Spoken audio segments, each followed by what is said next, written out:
Salve! Estamos aqui de volta e vamos dar continuidade a essa nossa conversa sobre região, sobre discurso geográfico, sobre método, sobre essas coisas todas. Já entramos, né, no nosso encontro passado, já começamos a estabelecer algumas margens, alguns limites sobre o significado de região, sobre o que fazer com isso e tal. E agora vamos dar continuidade. Agora vamos em frente. Num primeiro momento, o que vai ser bastante interessante para a gente é fazer esse percurso entre a ideia de região e a ideia de cartografia. Essa noção, né, esse jogo, não vamos aqui discutir especificamente a linguagem cartográfica, porque isso merece um encontro muito específico, né, para que a gente possa desenvolver minimamente o significado de tudo isso, mas, de qualquer maneira, a grande questão é que a cartografia sempre foi uma espécie de linguagem bastante cara, bastante próxima, que sempre dialogou de uma forma bastante objetiva com a ideia de geografia. De alguma maneira, isto vai expressar, né, esta relação entre a pergunta, o onde estou, e a necessidade de construir uma espécie de resposta que desse, que satisfizesse, né, o perguntador, o sujeito. Não? Nesse sentido, o que nós sabemos, já discutimos isso em outras publicações e tal, e ainda vamos discutir muito mais essa coisa da cartografia, porque realmente é um tema bastante candente, muito, muito importante. Mas aqui o que nós temos como ponto de partida, vocês estão vendo aí, um mapa TO, né? Um mapa que, para aqueles que estão mais ou menos acostumados já com a discussão sobre cartografia, sabe que é um mapa que tem origem lá no Império Romano, mas que se desdobra para dentro do feudalismo, para dentro do que se chamou de Baixa Idade Média, fundamentalmente. Ele começa a entrar em desuso a partir do século XIII, alguma coisa parecida com isso, e ele tem, no caso do feudalismo, ele tem um uso muito específico. Na verdade, fora alguns tecidos, né, alguns afrescos e coisas desse gênero, mas, no geral, essa cartografia vai aparecer nos missais, ela vai ser um sistema de referência para que os fiéis que sabiam ler, o que era uma raridade nessa época, pudessem identificar, então, o mundo que Deus tinha criado e que tinha colocado Adão, Eva, e etc., e que tinha coberto de água num dilúvio imenso, e quando esse dilúvio se reduziu, então, e as terras emersas voltaram a ser emersas, então estávamos lá nós com nossos dignos representantes, no caso, Noé e sua família. Noé tinha 3 filhos e ele divide o mundo, então, para os seus 3 filhos. Uma parte vai ficar com o que é o continente africano, uma outra parte com a Ásia e uma outra parte com a Europa. E é isso que este mapa representa. Ele não tem por objetivo estabelecer percursos, ele não tem por objetivo identificar circulação de mercadorias, nem nada parecido com isso, mas ele tem por objetivo identificar um sistema de referência. Tem aí a Terra, um prato, né? Uma terra plana, como gostam de imaginar os terraplanistas de hoje, mas essa terra está aí plana ao norte, o que seria o norte, mas na verdade é o leste, isto é, o mapa está dirigido para o leste e, portanto, é a Ásia que está na parte superior, e aí temos, inclusive, a identificação da presença do Éden, né, do paraíso, com Adão, Eva e etc. E assim um conjunto de civilizações vão sendo identificadas com a presença de determinados animais, com a presença de determinadas construções e coisas desse tipo, e mais em direção ao oeste, portanto, na parte de baixo do mapa, a gente vê a presença do Mediterrâneo com ilhas e coisas assim, à direita do Mediterrâneo a África, à esquerda do Mediterrâneo a Europa.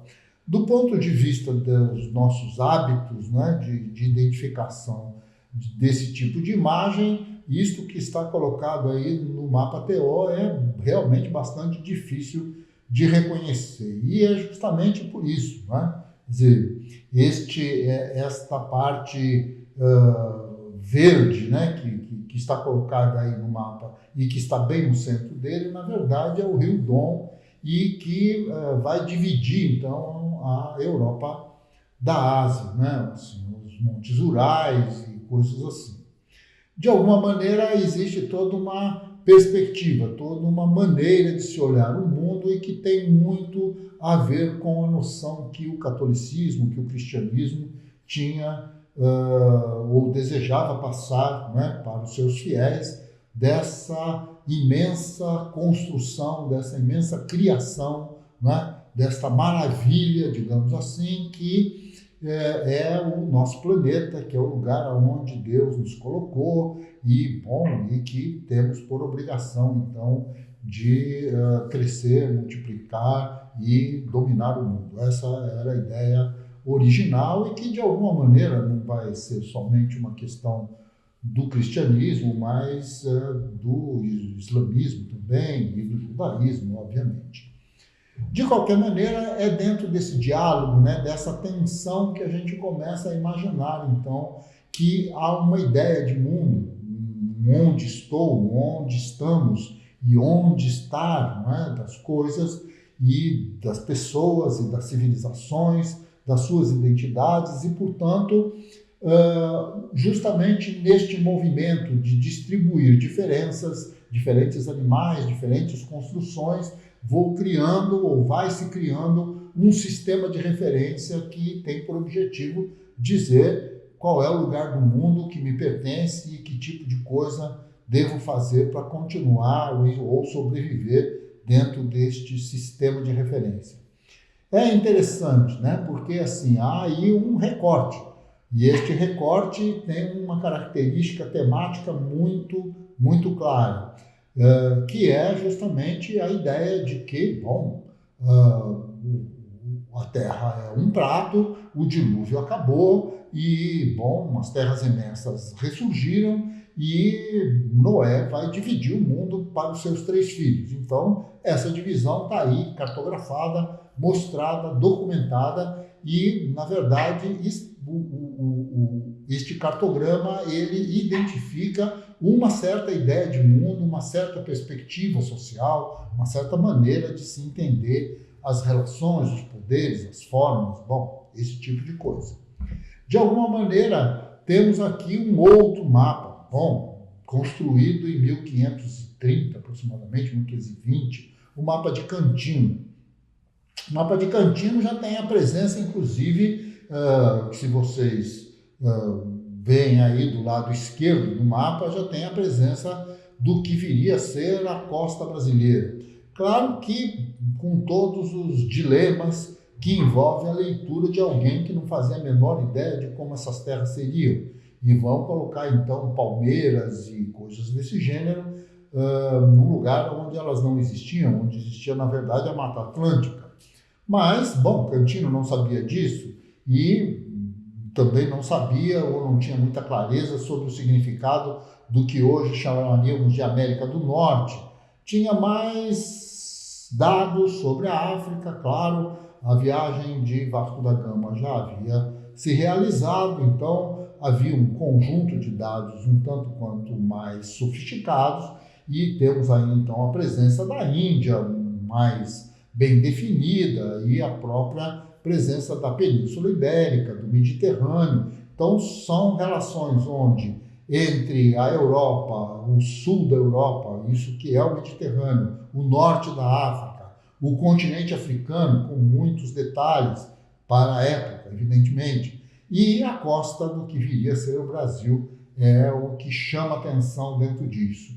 Obviamente que a ideia de mundo e do que é o mundo, de como é o mundo e como se distribui as coisas do mundo e por que ele se distribui dessa maneira já não é a mesma do mapa TO ou da época que temos referência lá pelas tantas do século VIII do século IX. O que estamos aqui já é no século XVI e já estamos então tentando identificar nessa cartografia, os europeus já estão tentando identificar aí a distribuição do mundo do ponto de vista do processo de expansão mercantil. Então, este movimento, né, que consolida, que dá sentido, né, ao mundo que viria a ser este que nós conhecemos hoje. Essa ideia de mundo, essa ideia de planeta, né? Assim, vamos considerar que neste mesmo momento já se inicia toda uma discussão sobre a Terra girando em torno do Sol, a Terra tendo um movimento de rotação, ela sendo uma esfera, e lá vai Cristóvão Colombo para um lado e vai Fernão de Magalhães para outro, e essas coisas todas estão acontecendo e o mapa de Cantino já é, de alguma maneira, uma representação deste tipo de mundo.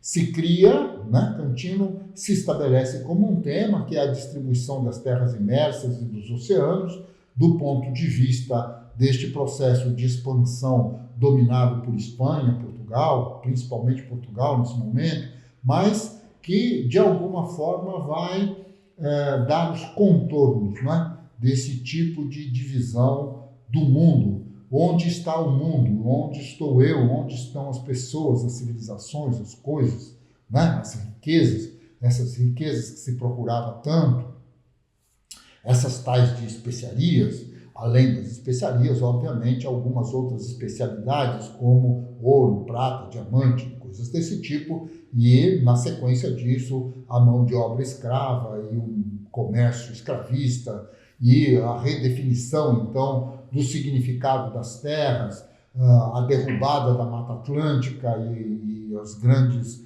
fazendas de produção de cana-de-açúcar, a matança generalizada dos povos indígenas, bom, e escravização também, e assim foi, não é? Assim, histórias que já são nossas conhecidas. Por outro lado, aqui temos um outro mapa, não é?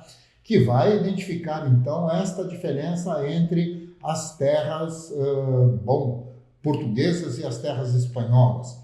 E como, então, estas terras podem ser divididas ou apropriadas em função, justamente, da presença de montanhas, da presença de hidrografia, da presença de um certo tipo de relevo, de vegetação, de hidrografia, que poderia, então, permitir já não mais a chegada de Portugal ou da Espanha, ou da Itália, ou da Holanda, ou da França, ou seja lá de onde for, nas costas mediterrâneas, nas costas do oceano, costas atlânticas ou pacíficas, né, dessa parte do mundo, mas começa então uma grande preocupação sobre como é que se faz para chegar na parte interior. Quando a gente olha para esse mapa, o que a gente vai identificar é que tanto na costa pacífica quanto na costa atlântica, a quantidade de topônimos identificados é imensa. São portos de pequenas aldeias e pequenas possessões e tudo mais, pequenas para o mundo de hoje, e que fazem parte do contorno e dessa necessidade entre as metrópoles e as suas colônias de circular mercadorias. O que a gente observa na parte interior do mapa é um completo desconhecimento de como isso seria. Claro, não se tem a menor ideia do que é o Pantanal, do que é a Bacia Paranaica, o que é o Planalto brasileiro, o Planalto Central, e o que é a Bacia Amazônica. Então, bom, ali se representam montanhas que simplesmente não existiam.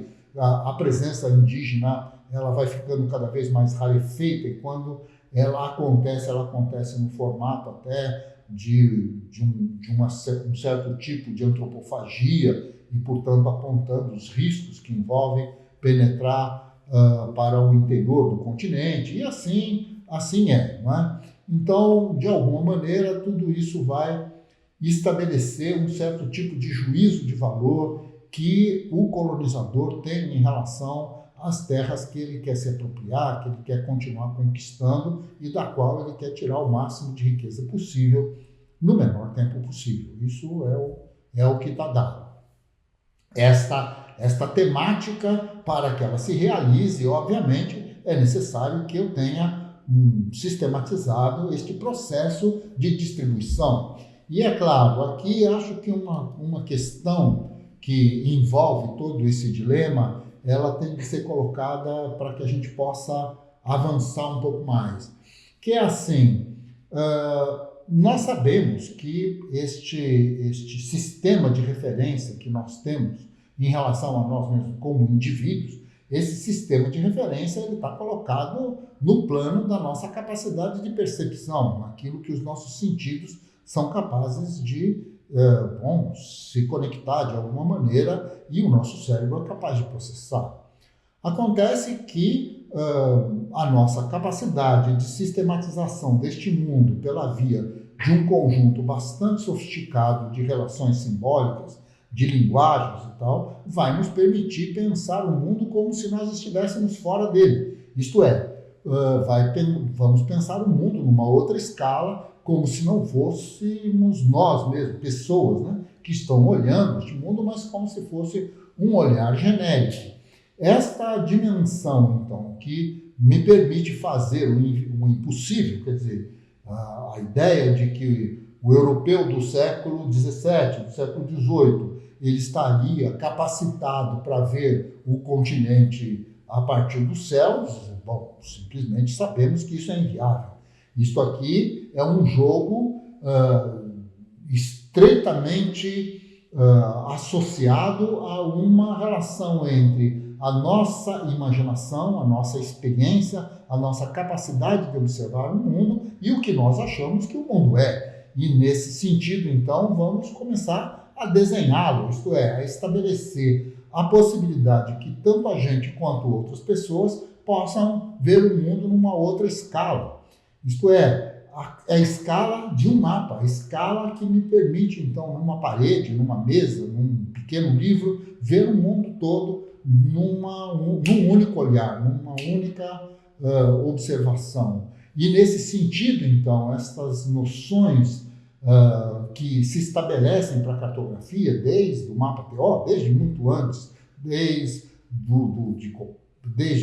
Ptolomeu, desde muito antes disso, mas que, de alguma maneira, esta capacidade, né, de construir a ideia de mundo a partir de uma determinada linguagem é de fundamental importância. Por outro lado, a grande questão é que, sendo o mapa TO, o mapa de Cantino ou este, ambos e todos os que nós vamos ver daqui para frente são sempre temáticos. Existe um tema e este tema recorta o mundo. Ele estabelece limites em relação ao mundo. Se eu mudo o tema, redefino limites. Se eu vou ver o mundo do ponto de vista de um mundo desconhecido, que tem como parâmetro aquilo que eu conheço da Europa, e vou pegar então os Alpes e os Pirineus e etc e tal, que me justificam um conjunto de relações como as que acontecem na Europa, vou tentar colocar isso aqui num lugar que eu desconheço, que é a América, e isso que vai me justificar a presença de determinadas bacias hidrográficas, as quais conheço exclusivamente o seu final, né? O seu deságue no Oceano Atlântico. Eu conheço muito pouco da parte interna. Começa nesse momento esse processo de exploração das partes mais internas do continente. E é nesse sentido, então, que essa cartografia ela vai nos mostrar o discurso geográfico de uma época, né? Quer dizer, existe um determinado momento em que a humanidade, neste caso, na leitura que os europeus tinham de humanidade, vai se expressar, então, e vai construir, dentro dos seus interesses, dos seus temas, uma leitura de mundo. Não é? Então, essa leitura de mundo ela vai chegar a este tipo de cartografia. Aqui nós temos um mundo dividido a partir de um tema. Quais são? Bom, os continentes estão aí. Tem aí a América, a África, a Europa, a Ásia, a Oceania e a Antártica. Estão todos aí. O que isso significa? Em que medida chamamos um de novo continente, novíssimo continente, velho continente, coisas desse tipo? Oriente, Extremo Oriente, Meio Oriente, Médio Oriente e qualquer coisa parecida com isso, Oriente Médio, né? Como a gente costuma dizer por aqui. Mas, assim, de alguma maneira, a grande questão este é um mapa do processo colonial. Nada diz, a princípio, que Europa e Ásia estão divididas do ponto de vista das placas tectônicas, da relação com as terras emersas e tal, mas elas estão divididas de fato. Estão divididas porque foram divididas do ponto de vista do processo de construção civilizatória, que vai identificar, então, relações muito diversas entre a existência do que se tornou hoje reconhecidamente o povo chinês, que são etnias as mais diferentes, né? O povo africano também, etnias as mais diferentes, o povo europeu com toda a sua diferencialidade, mas cada um deles, de alguma forma, estabelecem-se enquanto uma identidade que os europeus construíram do mundo. Esse tipo de divisão, sem dúvida nenhuma, foi uma divisão construída pelo processo de expansão mercantil. Cada um desses lugares tem a identidade que os europeus deram no processo de conquista do mundo, tal qual já lemos em tudo quanto é livro de história que passa na nossa mão em toda a nossa vida. Então, nesse processo, cada um desses lugares vai tomando nomes e formas e lugares. E aqui nós temos, então, algo muito mais sofisticado do que o outro. Isto é, além do fato de termos os nomes, um chama América do Norte, do Sul, Central, um chama Oceano Pacífico, Atlântico, Índico e, o Glacial Antártico, o Glacial Ártico e etc. Um chama Oceania, a Ásia, a Europa, a África. E mais do que isso, tudo isso está dividido. Quem tem algum hábito em olhar esses mapas mundos sabe facilmente, deve ter uma facilidade de encontrar onde é que, afinal de contas, está representado os Estados Unidos, o Canadá, o México, o Brasil, a Argentina, o Uruguai, né? A Península Ibérica, Portugal, Espanha, e depois mais ao norte do continente, a França, a Alemanha, ou mesmo o Reino Unido, e assim vai. E, a Escandinávia, a Rússia, a China, a Índia, né? E os países africanos, a África do Sul, Moçambique, Angola, o Zimbábue, e assim vai, até chegar no norte da África, não é? Até chegar ao Marrocos, ao Egito, à Etiópia, e essas coisas estão todas elas representadas aí. E esta representação implica, portanto, que não só se buscou representar o processo colonial, mas o formato mais contemporâneo que este processo gerou enquanto gestão da política, não só enquanto gestão identitária, do ponto de vista da existência dos continentes, mas a construção identitária do ponto de vista dos estados nacionais. Então, de alguma maneira, o cartógrafo busca aí identificar para todos nós, afinal de contas, não só o como se entende o mundo a partir do processo colonial, a partir da colonização do século XVI em diante, mas, fundamentalmente, a partir daí, o como o mundo se divide para ser único. Isso é que é interessante, que, de alguma maneira, o mundo se mostra como único. Estamos vendo aqui todos os continentes de uma vez só, todos os oceanos de uma vez só, e todos eles divididos, de alguma maneira ou de outra, através da gestão quase que, ou pretensamente, ideologicamente homogênea, que é o Estado Nacional.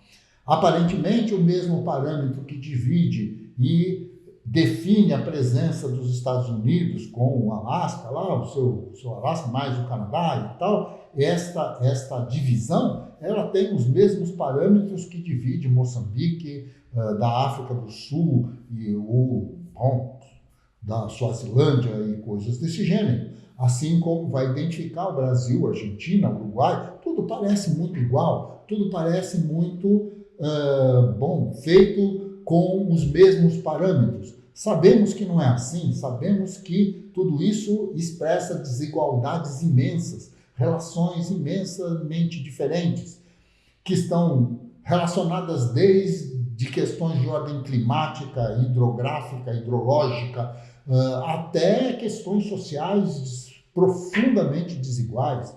Então, nesse sentido, a ideia de que o mundo se constitui enquanto um formato que se reúne e que reúne países cuja diferença fundamental é que são alguns maiores que outros e tal, esta ideia, de alguma maneira, está muito associada à noção de que construímos, afinal de contas, uma sociedade que é a sociedade capitalista e que, ela agrega, sistematiza, coloca dentro de um mesmo padrão a diferencialidade do mundo como um todo. Isso é o que este mapa nos mostra. Isto que nós estamos aqui identificando. Da mesma maneira como temos identificações bastante antigas e que, de alguma maneira, se estabelecem como identidades do dia de hoje. A ideia de Ocidente e Oriente. Quem é o Oriente? E em que medida quem está no Oriente não está no seu Ocidente, digamos. E nesse sentido, então, o Oriente, para quem vive no que nós chamamos de Oriente, não seria, no caso, o continente americano, e tudo não seria invertido, desde que a delimitação do mapa não fosse essa delimitação criada por europeus, e a leitura não fosse essa. Isso significa que estamos, portanto, frente a uma determinada leitura, a uma determinada divisão do mundo, a uma determinada tematização do mundo. Tenho aqui eu, cartógrafo, geógrafo, ou seja quem seja este ser, né, que representado por esse pronome, pensando o mundo através de uma cultura, de um conjunto de valores, de um conjunto de relações de poder, de dominação, de sistematização, de linguagens. Né? Para nós, eu vou para o Oriente. Parece simples. A grande questão é que quando eu estou no Oriente, quem está no Oriente do Oriente? Essa é a questão. E, nesse sentido, então, cada uma dessas linguagens vão construindo quase que, essa regionalização personagem, né, como o Lacoste chegou a denunciar lá no Geografia Serve Antes de Mais Nada para Fazer a Guerra. Mas, de alguma forma, está aí. E esta é uma divisão. É uma divisão regional. Por que é uma divisão regional? Porque é o olhar do mundo do ponto de vista de um tema. Evidente que se o nosso mundo está sendo observado por outros olhares, onde a ideia de Ocidente ela é uma leitura feita por japoneses, por chineses, por coreanos, não sei, por vietnamitas, sem dúvida nenhuma, toda essa ideia de Ocidente, Oriente, Greenwich, qual é a linha internacional de data, essas coisas todas, tudo seria outra coisa. Não é? Se, como aquele livro que nós comentamos aqui, do Jeremy Diamond, o Arma, Germes e Aço, e que ele nos conta, até com alguns detalhes bastante interessantes, sobre o processo de expansão chinesa e por que no final das contas, mais ou menos na mesma época, os chineses saíram mar adentro, não é? Pelo Oceano Índico e pelo Pacífico, no sentido de conquistar o mundo, e chega um determinado momento que o imperador manda todo mundo voltar, e a centralidade, essa é a justificativa do Diamond, que a centralidade política dos chineses impediu que eles dominassem o mundo antes dos europeus. Os europeus só dominaram o mundo antes dos chineses porque eles não tinham essa centralidade, porque cada um daqueles povos tinham lá os seus comandos e as suas possibilidades, então não tiveram que fazer um único movimento, um movimento ordenado que tivesse uma mesma razão de ser. É isso que o Diamond nos coloca e que, de alguma maneira, estabelece, então, que o padrão cartográfico, que basicamente olhamos o mundo, seja esse que vocês estão vendo aí no slide. O outro lado é ver o mundo de outro jeito, né? Como nós estamos vendo aí. Aqui, bom, a América está do lado direito do mapa, exatamente invertido daquele, e a África está do lado esquerdo, e o centro desse mapa é a Ásia, como eu tinha colocado para vocês. E é justamente um mapa produzido pela Sciences Po, aqui na França, e que vai tentar identificar justamente esses acordos multilaterais, onde é que então se estabelece essas relações regionais. E aí a gente tem a presença da Organização dos Estados Americanos, aí a gente tem a presença da ALCA, as organizações articuladas dentro da Ásia, dentro da África, como que acontece essa coisa na África, e este mundo de múltiplas possibilidades, não é? Inclusive, bom, possibilidades que não necessariamente vão sobreviver, mas que estão aí e que de alguma maneira coordenam e provocam leituras muito diferentes. Esta regionalidade das relações multilaterais, temáticas, não é? Elas vão se estabelecer naquilo que Rui vai propor no texto dele, que é a ideia da rede. Mas a rede nada mais é do que um dos formatos tematicamente identificados que estabelecem, então, a existência de muitas, milhares. Cada tema constrói a sua regionalidades. E aqui está, este é um tipo de regionalidade. O outro mapa que vimos é outro. E este que nós estamos vendo aqui, bom, os fluxos, o comércio de mercadorias, onde novamente lá está a África no centro, a Europa, bom, na parte norte do mapa e na parte superior, né, está o norte, América do Norte, etc, etc e tal. E aqui nós temos então as trocas de mercadorias, os fluxos daquilo que sai da Europa, que vai para a Ásia, que vai isso, que vai aquilo. E temos aí então essa noção de rede consolidada, mas consolidada do ponto de vista temático.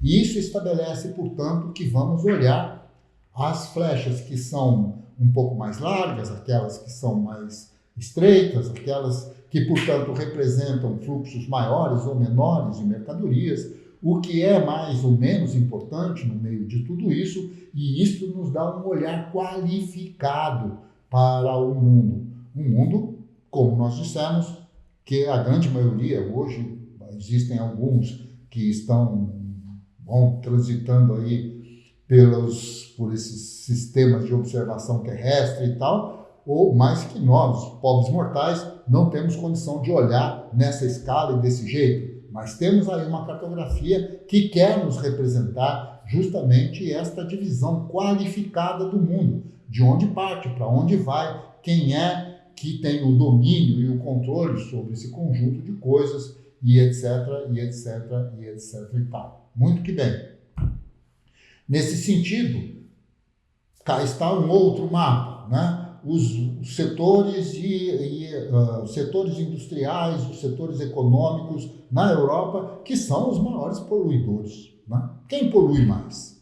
Então, aí no caso, temos aí o norte da Espanha, não é? O sul da França, o norte da França, a Alemanha, a Escandinávia, o Reino Unido, e todos esses pontos amarelos, vermelhos, cinzas e tais, como focos e pontos de partida dividindo o mundo pelos seus poluidores.